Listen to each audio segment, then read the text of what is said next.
مرد وہ ہے جس سے دنیا کی تمام خواتین اپنے آپ کو محفوظ سمجھیں. سب سے ہندوستان میں مشہور ہے. اصلی تصوف کی روح کیا ہے کہ اللہ سبحانہ و تعالیٰ کے حسن کی بھی تاب نہیں لا سکتے ہم. یعنی ہماری حدیث کی کتب میں یہ بھی ملتا ہے کہ جب تمام لوگ جو خوش نصیب لوگ جنت میں چلے جائیں گے تو ایک وقت آئے گا کہ اللہ سبحانہ و تعالیٰ جنت میں خود سورہ رحمان کی تلاوت کریں گے. اللہ اکبر. اللہ سبحانہ و تعالیٰ سورہ رحمان کی تلاوت کریں گے جنت میں, اور وہ تلاوت سنتے ہی تمام کے تمام جنتی اس سحر میں فوت ہو جائیں گے, یعنی سنوز ہو جائیں گے, سو جائیں گے, اور برس صدیوں سوئے رہے. بیوٹی آف حضرت یوسف علیہ السلام کا حسن ایسا تھا کہ ہاتھ کٹ جاتے تھے دیکھنے والوں. حضرت یوسف علیہ السلام کے حسن کی مثالیں قرآن پاک دے رہا ہے. تو امیجن کریں ان کو تخلیق کرنے والے خالق کا حسن کہاں کس لیول پہ ہوگا, تو ہم امیجن بھی نہیں کر سکتے, ہم ڈسکرائب بھی نہیں کر سکتے الفاظ میں.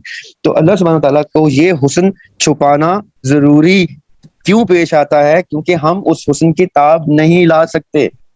جیسے وہ اس حسن کو چھپاتے ہیں, پردہ کرتے ہیں, تو یہ ان کی سنت بن جاتی ہے کہ وہ اپنے حسن کو چھپاتے ہیں, اپنی تجلی کو چھپاتے ہیں, اس کو پردہ کرتے ہیں اس کا. تو جیسے اللہ سبحانہ تعالیٰ کی یہ سنت بن جاتی ہے, تو میری اپنے بہنوں بیٹیوں سے یہ ریکویسٹ ہوتی ہے کہ آپ اتنے حسین ہیں ماشاءاللہ, اللہ سبحانہ تعالیٰ نے آپ کو اتنا حسین بنایا ہے. تو یہاں اتنا حسین بنایا ہے کہ آپ کو دیکھ کے, وہ میرے والد صاحب کا ایک شعر ہے کہ تو جب ہماری بہنیں بیٹیاں اپنے پردے کو ڈسکس کرتی ہیں تو میں ان سے کہتا ہوں کہ ارے یار, تمہیں اگر پتا چل جائے کہ تمہارے حسن کی تجلی کسی شخص کے اوپر گرے گی تو اس کے ساتھ کیا ہو سکتا ہے, تو تم اپنے چہرے بھی ڈھانپ لو, تم اپنی آواز کے اوپر وائس چینجرز لگا دو, تم اپنی واک کو اس طرح سے سراؤنڈ کر لو کسی چار دیواری میں کہ تم چلتے ہوئے بھی دکھائی نہ دو. کیونکہ اللہ سبحانہ تعالیٰ نے اپنا جو بھی حسن ہم تک دکھایا وہ اپنی آرٹ کی صورت میں دکھایا, اپنی لینڈسکیپ کی صورت میں دکھایا, اپنی کریشن کی صورت میں دکھایا. اپنے آپ کو انہوں نے اتنی خوبصورتی سے چھپا کے رکھا. بہت خوبصورت کوشچن ہے, جب آپ نے گروپ میں مینشن کیا تو تب سے میں نے نوٹ کر کے رکھا ہوا ہے. دس کوشچن از حیا سنت ربی ہے, جب یہ بات خواتین کو سمجھ آ جائے ان کے سر سجدے سے نہ اٹھے.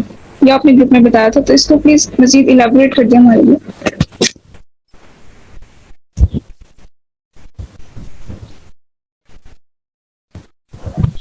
جی تھینک یو. اچھا, یہ خوبصورت پوائنٹ ہے. دیکھیے, ہم جس سوسائٹی سے تعلق رکھتے ہیں, جس معاشرے سے تعلق رکھتے ہیں, جس اسلامی معاشرے سے تعلق رکھتے ہیں, پہلے تو میں ایک پوائنٹ یہاں پہ اسلامی معاشرے کا تھوڑا سا بتا دینا چاہتا ہوں, کیونکہ آپ کے پروگرام کا نام ہی افہام و تفہیم ہے, تو اس میں جو بھی ہم پوائنٹ ڈسکس کریں, جو بھی ورڈز کی ورڈز آئیں, ان کی ڈیفینیشنز جو ہے الیبوریٹ کرنا مناسب ہوگا.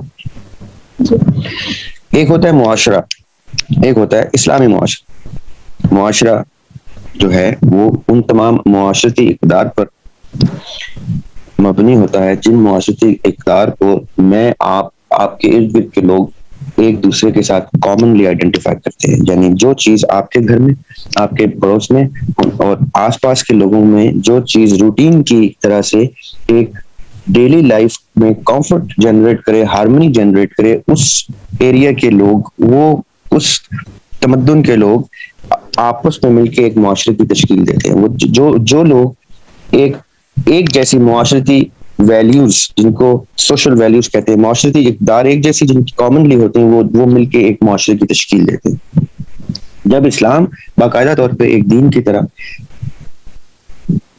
اللہ کے نبی پاک صلی اللہ علیہ وسلم نے ہم تک پہنچا دیا, تو اس کے بعد اللہ سبحانہ تعالیٰ نے اپنے میسج کے تھرو اور اپنے میسنجر کے تھرو ہم تک بات کیا پہنچائی کہ آپ کسی بھی معاشرتی اقدار سے تعلق کیوں نہ رکھتے ہیں, آپ کسی بھی سوشل ویلیو, مورلز اور ایتھکس کو اپنا نصب العین کیوں نہ بناتے ہوں, جب تک آپ اس میں اسلام کا انگریڈینٹ ایڈ نہیں کریں گے تب تک وہ معاشرہ اسلامی معاشرہ نہیں ہو سکتا. اب اس کا کیا مطلب ہے؟ اس کا مطلب یہ ہے کہ جو بیسک رولز ہیں, جو بیسک حدود و قیود ہیں, جو معاشرے کے لیے, جو ریاست کے لیے, جو کسی بھی حکومت کے لیے واجب کر دی گئی ہیں, جس کی حد بندی کر دی گئی ہے کہ فلاں چیزیں اس معاشرے میں نہیں ہوں گی, فلاں چیزیں ہوں گی, تب جا کے یہ معاشرہ اسلامی معاشرہ کہلائے گا, ورنہ وہ اسلامی معاشرہ نہیں کہلائے گا. وہ بہت خوبصورت معاشرہ ہو سکتا ہے, وہ کسی بھی اور رنگ کا معاشرہ ہو سکتا ہے, وہ اسلامی معاشرہ نہیں ہے جب تک, مثال کے طور پر, جب تک حاکمیت صرف اللہ سبحانہ تعالیٰ کے پاس نہیں ہے, جب تک تمام کے تمام اصول, جب تک تمام کے تمام پابندیاں جو ہیں وہ قرآن و سنت کی روشنی میں نہیں ہوں گی اس معاشرے میں, تب تک وہ معاشرہ اسلامی معاشرہ نہیں ہے. جی جیسے جیسے اس کی آپ کمپریہنشن لیتے جائیں گے کہ اسلامی معاشرہ کیا ہوتا ہے, ویسے ویسے پاکستان آپ کو اسلامی معاشرے سے بہت دور ہوتا نظر آئے گا. رہے گا ضرور یہ اسلامی معاشرہ، کیونکہ یہاں پر ماشاء اللہ سبحان اللہ تمام کے تمام زیادہ تر لوگ جو ہیں وہ اسلام کے عقیدے پر اپنی زندگی گزارتے ہیں، وہ اللہ کی توحید کے اوپر زندگی گزارتے ہیں، آقا علیہ السلام کو آخری نبی مانتے ہیں، فرشتوں پر بھی یقین کرتے ہیں، کتاب پر بھی یقین رکھتے ہیں، مرنے کے بعد اٹھائے جانے پر بھی، یعنی ایمان مفصل پورا کرتے ہیں۔ ان زیادہ تر لوگوں کی کوشش ہوتی ہے کہ نماز بھی پڑھیں، جمعہ مس نہ کریں، حج کرنے جا سکیں جب جا سکیں۔ تو بیسکلی ان کی عادات جو ہیں، ان کی عادتیں مسلمانوں والی ہیں، ان کی حرکتیں مسلمانوں والی ہیں، لیکن اس معاشرے کے اوپر جو اصول و ضوابط ہیں، جو اسٹیٹ کے لاز ہیں، وہ اسلام والے نہیں ہیں۔ یعنی ابھی خدا نہ خاصہ کوئی شخص چوری کرتا ہے تو اس کا ہاتھ نہیں کاٹا جاتا، اس میں شریعت کے کچھ لاز بینڈ کر دیے گئے، شریعت کے لاز کو چینج کر دیا گیا، شریعت کو رد کر دیا گیا، یعنی اس حد تک رد کر دیا گیا ہے کہ مجھے یاد ہے جب ہم چھوٹے تھے اور بینظیر بھٹو کی حکومت تھی تو انہوں نے پھانسی کی سزا ختم کر دی تھی۔ یعنی سزائے موت ختم کرنا ڈائریکٹلی شریعت سے کلیش ہوتا ہے، لیکن کسی اسلامی نظریاتی کونسل نے، کسی مفتی نے، کسی مولوی نے، کسی بھی شخص نے اس چیز کو اس طرح سے روز نہیں کیا جس طرح سے کرنا چاہیے۔ ایک چھوٹی سی ایگزامپل دے رہا ہوں، اسی طرح اور بہت سے ایسے اصول ہیں جو قرآن و سنت کی روشنی میں واجب قرار دیے گئے ہیں، جیسے سود ہے اور بینکنگ ہے، بینکنگ میں سود ہے، کھلے عام سود کی بینکنگ ہو رہی ہے، لیکن کوئی مفتی اس طرح سے اٹھتا نہیں ہے کہ فتویٰ دے کہ اس بینک کو بند کر دیا جائے، باقاعدہ طور پہ احتجاج کیا جائے، لیکن ایسا کچھ بھی نہیں ہوتا۔ جیسے ہی ہم آہستہ آہستہ بتدریج اسلامی معاشرے میں سے اسلامی اقدار کو ڈمنش کر دیں گے یا بالکل ہی ڈیلیٹ کر دیں گے تو وہ معاشرہ ضرور رہ جائے گا، کسی حد تک وہ ملتا جلتا اسلام سے معاشرہ ضرور رہ جائے گا، عادات و اطوار جو ہیں ان کی مسلمانوں جیسی ضرور ہیں لیکن وہ اسلامی معاشرہ نہیں ہے۔ اب یہ سارا کچھ بتانے کی ضرورت کیوں پیش آئی؟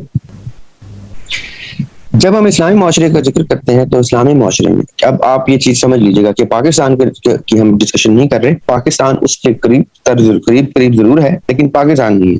جب ہم اسلامی معاشرے کا ذکر کرتے ہیں تو اسلامی معاشرے میں دو تین چیزیں جو ہیں جو آپ کی ڈیلی پریکٹس کی ہیں وہ بہت لازم و ملزوم۔ ایک یہ کہ جب مرد کی، بچے کی، بیٹے کی پرورش ہو تو اس کو اس چیز کی باقاعدہ طور پہ تربیت دی جائے کہ تمہاری شخصی حیثیت دنیا میں کیا ہے، تم کس حیثیت سے دنیا میں اترے ہو، تم نے اپنی زندگی کے سفر میں کیا کیا چیزیں ملحوظ خاطر رکھنی ہے۔ ایسا نہ ہو کہ تم کوئی ایسی حرکتیں کرو جو تمہیں بائی ڈیفینیشن ایک مرد سے باہر کر دے۔ مثال کے طور پہ آپ کوئی ایسی حرکت کریں جو ایک مرد کو جچتی نہیں ہے۔ یعنی میں ایک ایگزامپل دیتا ہوں آپ کو کہ عموماً ایسے آپ نے دیکھا ہوگا کہ ہمارے بڑے یا ہمارے جو دینی لوگ ہوتے ہیں وہ کہتے ہیں کہ بھائی جو مرد ہے اس نے کما کے لانا ہے، ہماری جو خواتین ہیں انہوں نے گھر گرہستی سنبھالنی ہے۔ اب وہ مرد کیا کرے گا کہ جیسے ہی اپنے آپ کو اپنے ایک سرٹن ایج پہ دیکھے گا کہ اب میں نے تعلیم بھی اچھی حاصل کر لی، اب میں فزیکلی بھی اسٹرانگ ہوں کہ میں برڈن اٹھا سکتا ہوں، وقت دے سکتا ہوں، مزدوری کر سکتا ہوں، محنت کر سکتا ہوں، تو وہ نکل جائے گا اور اب محنت مزدوری کر کے بڑوں کا سہارا بن کے گھر میں روزی رزق میں اضافہ کرنے کے لیے کوشش کرے گا۔ اسی طرح خواتین کیا کریں گی؟ خواتین بھی اگر یہ کرنا چاہتی ہیں تو وہ ایسے نوبل پروفیشنز کی طرف جائیں گی، لیکن جانے سے پہلے ان کی تربیت کا حصہ کیا ہوگا کہ یہ دونوں بہن بھائی ایک ہی گھر کے حیا کو سب سے first and foremost importance دیں گے کہ بیٹے تم جب باہر نکلو تو تمہارے آس پاس تمہارے گھر کی بہن اور بیٹی جیسی بہت سی بہن بیٹیاں موجود ہوں، ان کو اگر تم سے وہی وائبز نہ آئیں، وہی فیلنگز نہ آئیں، وہی آپ احساس نہ آیا جو احساس آپ کی بہن کو آپ کی موجودگی میں آتا ہے، تو اس کا مطلب ہے کہ آپ اس ڈیفینیشن کو پھر سے خراب کر رہے ہیں جس ڈیفینیشن کو ہم مرد کی ڈیفینیشن میں لے کے آتے ہیں۔ مرد وہ ہے جس سے دنیا کی تمام خواتین اپنے آپ کو محفوظ سمجھیں سب سے پہلے۔ دوسری چیز یہ وہ جب مرد سڑک پہ چل رہا ہو تو وہ تمام خواتین جو اپنے کسی کام، اپنی تعلیم تربیت یا کسی وجہ سے وہ باہر نکل رہی ہیں اور کسی بھی کام سے وہ باہر نکل رہی ہیں تو وہ مرد ان کے لیے ایک ہیلپ فل کریچر بن کے آئے کہ اگر رستہ پوچھنا بھی گوارا ہو تو وہ پوچھیں کہ یہ شخص ہمارے بھائیوں کی طرح ہے، ہمارے بڑوں کی طرح ہے، ہم اسے رستہ پوچھیں گے تو یہ ہمیں رستہ بھی بتائے گا، نہ بلکہ یہ نہیں ہوگا کہ ہمیں رستہ پوچھیں تو کہ اچھا یہ تو گم گئی ہے، اس کو تو رستہ نہیں پتا، اب میرے پاس تو موقع ہے اس کو میں مس گائیڈ کروں۔ ہمارے ہاں تو میں پاکستانی معاشرے کی اس لیے بات نہیں کر رہا، ہمارے ہاں تو یہ ہوتا ہے نا کہ آپ جان بوجھ کے کسی کی ویکنس دیکھتے ہیں، کمزوری دیکھتے ہیں تو اس کا ناجائز فائدہ اٹھانے کی کوشش کرتے ہیں۔ ایک اسلامی معاشرے میں کوئی ویک جو ہے اپنے آپ کو ویک تصور نہیں کرتا، کیونکہ اس کے ارد گرد کے لوگ اس کی اسٹرینتھ ہوتے ہیں، اس کی یونٹی اس کی اسٹرینتھ ہوتی ہے۔ یعنی میرا بچہ اگر سڑک پہ جا رہا ہے، اسکول جا رہا ہے تعلیم حاصل کرنے کے لیے اور وہ ڈر کے واپس آ جائے کہ پاپا مجھے تو خوف آ رہا ہے ارد گرد لوگوں سے، تو اس کا مطلب کیا ہے کہ میرے معاشرے نے حفاظت کا جو فرسٹ سیفٹی اینڈ سیکیورٹی کا جو ہارمنی ہے وہ جنریٹ نہیں کی. اور یہ کیسے ہو رہا ہے کہ یہ لوگ کہیں آسمان سے تو اتر نہیں رہے, یہ گھروں سے نکل رہے ہیں, یہ مختلف گھروں سے کیڑوں کی طرح, جانوروں کی طرح باہر نکل رہے ہیں, انسانوں کی طرح نہیں نکل رہے. آپ کے کمرے میں بھی اچانک سے کہیں سے ڈھیر سارے کیڑے نکل آئیں گے یا کچھ ایسی حشرات نکل آئیں گے جن سے آپ کو خوف آئے گا کہ کاٹ سکتے ہیں, تو آپ ان چھوٹے سے معمولی سی حشرات سے بھی ڈر جائیں گے. اسی طرح جب آپ سڑک پہ مائکرو لیول پہ دیکھیں, آسمان کی نگاہ سے دیکھیں, تو یہ چونٹیوں کی طرح جو لوگ باہر آ رہے ہیں یہ آپ کو ان سیف اس لیے فیل کروا رہے ہیں کیونکہ ان کے گھروں میں یہ تربیت نہیں ہو رہی کہ آپ نے باہر نکل کے لوگوں کے لیے باعث رحمت رہنا ہے, باعث شفقت ہونا ہے. یہ اس لیول پہ ہمارے گھروں کی تربیت میں پرابلم آ گئے ہیں کیونکہ ہم اسلامی معاشرے اس سے تعلق نہیں رکھتے کہ ہمارے جب بچے باہر نکلتے ہیں تو بچیاں جو ہے محفوظ نہیں فیل کرتی, اور بچے جو ہیں دوسرے لوگوں کے لیے باقاعدہ ڈیمیج دماغ میں لے کے نکلتے ہیں کہ ہم نے کسی کو کچھ نہ کچھ ایزا پہنچانی ہے, کوئی نقصان پہنچانا ہے, اور اس نقصان میں ہمارا فائدہ ہو جائے. اب یہ بتانا کیوں ضروری ہے, کیونکہ اسی طرح ہماری خواتین جو ہیں جب بھی ایسے کسی معاشرے میں, پرٹیکولرلی پاکستانی معاشرے میں, اسلامی جمہوریہ پاکستان کے معاشرے میں, ناٹ اسلامی معاشرے میں, جب وہ اسلامی جمہوریہ پاکستان کے معاشرے میں نکلیں گی تو ان کے اوپر تو ویسے بھی پردہ اور حیا اور اپنی سیلف پروٹیکشن واجب ہو جاتی ہے. یہ کون سا اسلامی معاشرے میں باہر نکل رہے ہیں کہ وہاں آپ کے سارے بھائیوں کی طرح آپ کو پیش آئیں گے, بڑوں کی طرح پیش آئیں گے؟ ایسا نہیں ہے. جو میں نے بات کی تھی گروپ میں ایک دفعہ کہ حیا سنت ربوی ہے, تو وہ میں نے اس لیے کہی تھی کہ اللہ سبحانہ و تعالیٰ کو کچھ چیزیں انتہائی پسند ہیں. مثال کے طور پہ آج تک ہم نے قرآن پاک سے بھی اسٹڈی کر کے دیکھ لیا, حدیث کی کتب سے بھی اسٹڈی کر کے دیکھ لیا کہ اللہ سبحانہ و تعالیٰ سے بہت لوگوں نے کہا کہ مجھے اپنا دیدار کرنا. موسیٰ علیہ السلام نے اس نوبت پہ کہا کہ موسیٰ علیہ السلام کو کہتے ہیں کلیم اللہ, جو اللہ سبحانہ و تعالیٰ سے جنہوں نے کلام کیا, یعنی ان کو کلام کے لیے وہ ڈائریکٹ ان کانورسیشن رہے اللہ سبحانہ و تعالیٰ کے ساتھ, اور اس کلام میں وہ کہا کرتے تھے کہ مجھے دیدار کے شرف سے بھی آراستہ کیجیے, مجھے اپنا دیدار کرا دیجیے. تو اللہ سبحانہ و تعالیٰ نے کہا کہ موسیٰ تم میری تجلی کی تاب نہیں لا سکتے. اب اس کو ایک رنگ میں نے اس ڈسکشن میں دیا تھا جو تصوف کی روح ہے, اصل میں اصلی تصوف کی روح, وہ تصوف نہیں جو پاکستان میں مشہور ہے, وہ تصوف نہیں جو ہندوستان میں مشہور ہے. اصلی تصوف کی روح کیا ہے کہ اللہ سبحانہ و تعالیٰ کے حسن کی بھی تاب نہیں لا سکتے ہم. یعنی ہماری احادیث کی کتب میں یہ بھی ملتا ہے کہ جب ہم تمام لوگ جو خوش نصیب لوگ جنت میں چلے جائیں گے تو ایک وقت آئے گا کہ اللہ سبحانہ و تعالیٰ جنت میں خود سورہ رحمان کی تلاوت کریں گے. اللہ اکبر, اللہ سبحانہ و تعالیٰ سورہ رحمان کی تلاوت کریں گے جنت میں, اور وہ تلاوت سنتے ہی تمام کے تمام جنتی اس سحر میں فوت ہو جائیں گے, یعنی سنوز ہو جائیں گے, سو جائیں گے, اور برس ہا برس صدیوں سوئے رہیں گے. اور پھر اچانک سے ان کی صدیوں کے بعد آنکھ کھلے گی تو وہ سب سے پہلے ایک ہی بات کریں گے کہ یا اللہ ایک دفعہ اور تلاوت کر دیجیے. آپ امیجن کریں کہ اللہ سبحانہ وتعالیٰ کی آواز مبارک جو ہے جب وہ تلاوت کریں گے تو ہم لوگ فنا ہو جائیں گے اس خوبصورتی میں.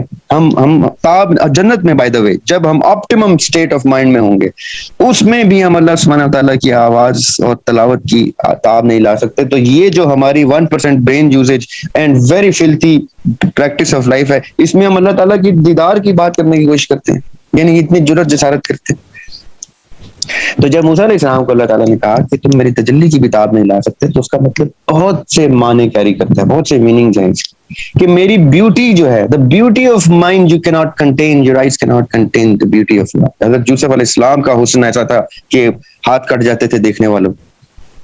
حضرت یوسف علیہ السلام کے حسن کی مثالیں قرآن پاک دے رہا ہے, تو امیجن کریں ان کو تخلیق کرنے والے خالق کا حسن کہاں کس لیول پہ ہوگا, تو ہم امیجن بھی نہیں کر سکتے, ہم ڈسکرائب بھی نہیں کر سکتے الفاظ میں. تو اللہ سبحانہ وتعالیٰ کو یہ حسن چھپانا ضروری کیوں پیش آتا ہے, کیونکہ ہم اس حسن کی تاب نہیں لا سکتے.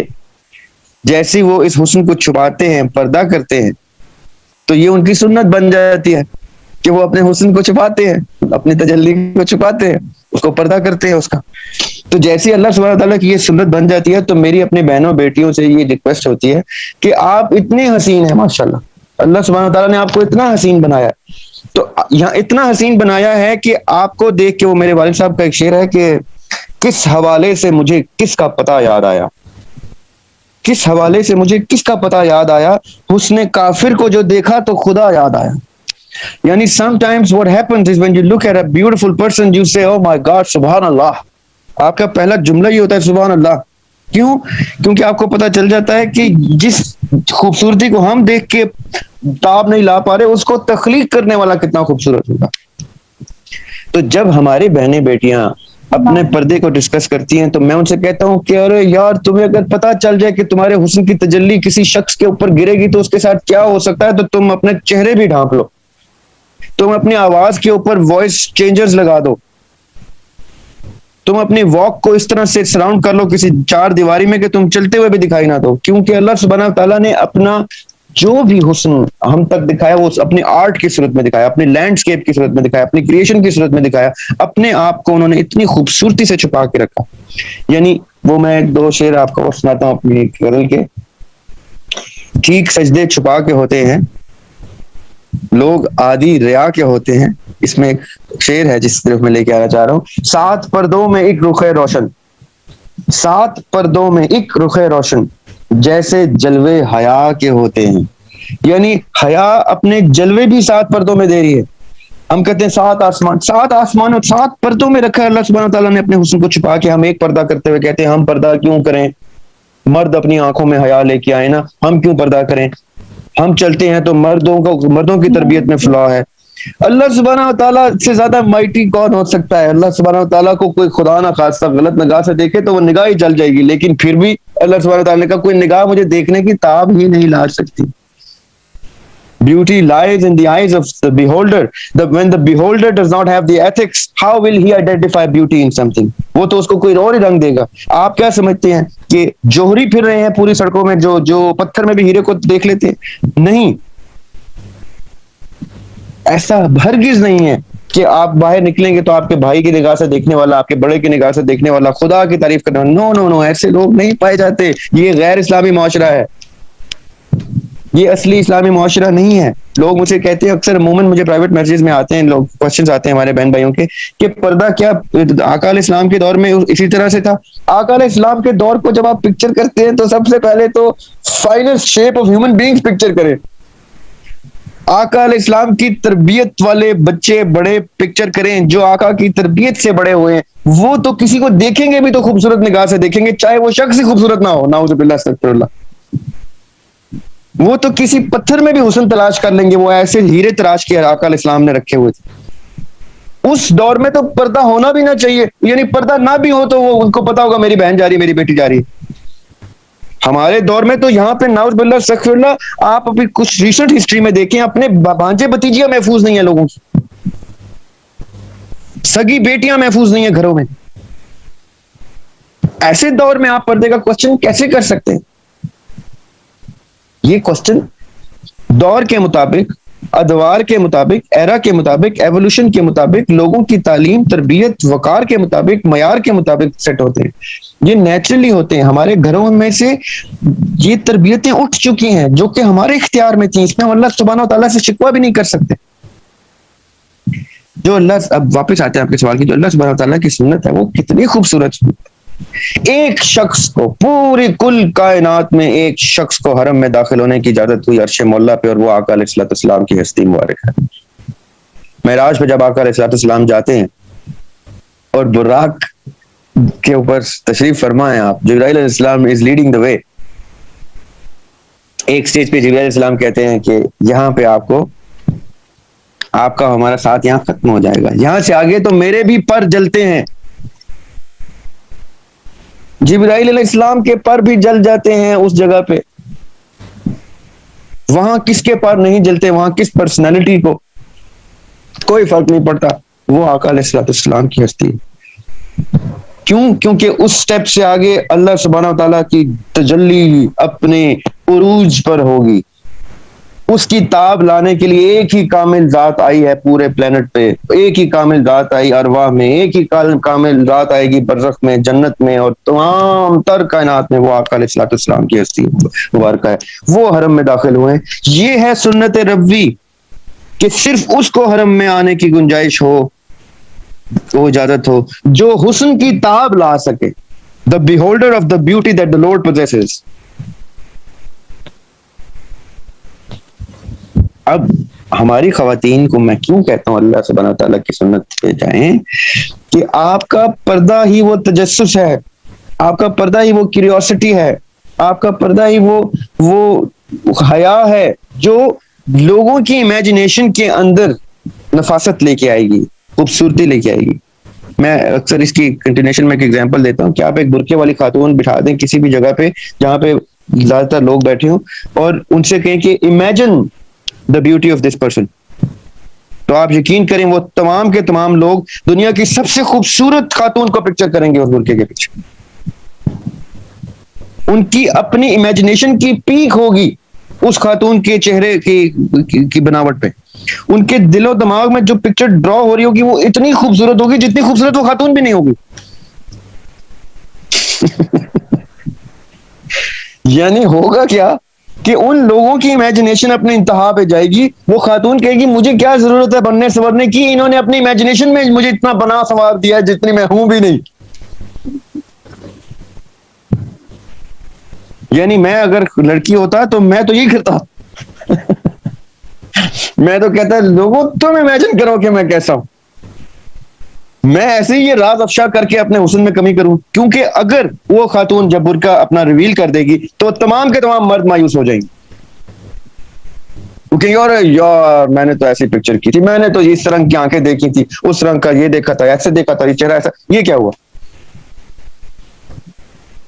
آپ لوگ اپنے حسن کو ڈی ویلیو کرتے ہیں جب آپ اپنی خوبصورتی کو ڈی ویلیو کرتے ہیں. میں اپنے بچی سے بیٹی سے یہ کہتا ہوں کہ بیٹے تم why do you not see that the beauty that you want to achieve is only relative statement. جس شخص کو حسن کی تمیز نہیں ہے وہ حسن آئیڈینٹیفائی کیسے کر سکتا ہے؟ جو اندر سے حسین نہیں ہے وہ باہر حسن کیسے تلاش کر سکتا ہے؟ اور یہ تو ایک ایسپیکٹ ہے. پھر آپ یہ دیکھیں کہ ہمارے بزرگوں میں بڑوں میں بیبیاں گزری ہیں جنہوں نے پریکٹیکل لائف گزاری ہیں. کبھی بھی کسی بھی رسالے میں کسی جگہ پہ آپ نے یہ ضرور دیکھا ہوگا کہ یوسف علیہ السلام کتنے خوبصورت تھے، آقا علیہ السلام میں تمام کی تمام خوبصورتی سما گئی تھی. حضرت امام حسن جو ہیں وہ آقا علیہ السلام سے مشابہت رکھتے تھے، حضرت عمر کا ایسا اسٹیچر تھا، مولا علی ایسے تھے. کبھی آپ نے سنا کہ کسی بیوی کی حسن کی کوئی ڈسکرپشن ہوئی ہو؟ کسی ہمارے religious the mightiest women that the religion of Islam from the advent of the first شریعت of موسوی علیہ السلام وہاں سے لے کے شریعت محمدی صلی اللہ علیہ وسلم تک آپ نے سنا ہے کبھی کہ کسی خاتون کے حسن کو ڈیفائن کیا گیا ہو کسی کتاب میں کہ وہ چلتی تھی تو ایسی تھی، وہ بولتی تھی تو ایسی تھی؟ وہ نہیں، یہ جرت ہی نہیں آئی کبھی، کیونکہ ان کا حسن ڈسکرائب ہی نہیں کیا جا سکتا، ڈیفائن ہی نہیں کیا جا سکتا، جیسے رب کا حسن نہیں ڈسکرائب کیا جا سکتا. لیکن آج کل کی خواتین کا آپ دیکھ لیں، مارگریٹ تھیچر ایک بہت خوبصورت اوریٹر تھی، پرائم منسٹر رہی، سکسیسفل پرائم منسٹر رہی Margaret Thatcher, successful prime minister رہی بینظیر بھٹو. آپ جب ان کو ڈسکرائب کرتے ہیں، ان کی پرسنالٹی ڈسکرائب کرتے ہیں تو کتنے ادب احترام سے کرتے ہیں، کتنے خوبصورت طریقے سے بینظیر بھٹو آتی تھی، کتنے عزت احترام سے، کتنے ڈیسنٹ طریقے سے انہوں نے اسپیچز کرنی، اسمبلی میں، قومی اسمبلی میں بیٹھتی تھی. آپ ان کی پرسنالٹی کو، اس کی تعریف سے تو انکار ہی نہیں کر سکتے. کبھی ان کے منہ سے کوئی نازیبا لفظ باہر آیا ہو، کبھی انہوں نے کچھ لباس میں کوئی ایسی کوتاہی برتی ہو، کتنے خوبصورت طریقے سے انہوں نے پریکٹس کی. انہوں نے the most successful prime minister in the history of the planet ہے وہ. اتنی سکسیسفل پرائم منسٹر ویسٹ میں بھی کوئی نہیں I as a woman. the most successful female prime minister in the history of democracy is Benazir Bhutto. اور آپ یقین کریں the way she carried her personality, I would want my daughter to carry that personality. اب انہوں نے کوئی برقع تو نہیں کیا ہوا تھا، لیکن کتنے عزت احترام سے وہ آتی تھی کہ ان کی لینگویج، ان کی ایلوکوینس کتنی اچھی تھی. لیکن اب حسن کے پیرائے الگ ہیں، حیا کے پیرائے الگ. حسن حیا کے لباس میں خوبصورت نظر آتا. ایسا نہیں ہے کہ میں یہ اس لیے کہہ رہا ہوں کہ میں کسی بیٹی کا باپ ہوں اس لیے نہیں، لیکن اللہ سبحانہ تعالیٰ کی سنت آپ کے سامنے ہے. وہ اپنے آپ کو ایسے خوبصورت پردے میں رکھ کے پوری کائنات مانگتی رہی تجلی. انہوں نے کہا نہیں نہیں نہیں نہیں نہیں دیتا میں یہ ڈسپلے کسی. تم اس قابل بنو. ایک شخص نے اپنی پرسنالٹی سے اپنے آپ کو اس مقام پہ پہنچایا. آپ بھی کوشش کر لیں بھائی, آپ بھی اس سنت پہ آ جائیں, سیرت پہ آ جائیں. کیا پتا آپ کو بھی اللہ سبحانہ وتعالیٰ کوئی تجلی عنایت کر دے. اللہ تعالیٰ معجزات پہ قادر ہیں. تو میں خالی یہ ریکویسٹ کرتا ہوں اپنے بہنوں بیٹیوں سے, آپ سب سے, کہ اللہ سبحانہ وتعالیٰ کی سنت خوبصورت سنت ہے, اور اللہ سبحانہ وتعالیٰ کی اس سنت کی طاقت اتنی زیادہ ہے کہ آپ یہ پریکٹس کریں. آپ ماشاءاللہ دیکھیں, آپ سر ڈھانپ کے بیٹھی ہوئی, آپ جاتی ہیں پڑھتی ہیں, اب تو ماشاءاللہ پڑھاتے بھی ہیں, آپ بہت پریکٹیکل لائف میں آتی جا رہی ہیں ایسا ایسا اسٹوڈنٹ لائف سے نکل کے. آپ باقاعدہ فیل کریں گی کہ میرا پردہ مجھے کتنا پروٹیکٹ کرتا ہے, میرا پردہ مجھے میرے ارد گرد فرشتے تعینات کر دیتا ہے. اپنے لباس کو ڈیسنٹ رکھنا ایک خوبصورت عمل ہے, ایسٹیٹکس کی خوبصورتی ہے. وہ شخص ہی حسین نہیں ہے جس نے اپنے لباس کو حسین نہیں رکھا.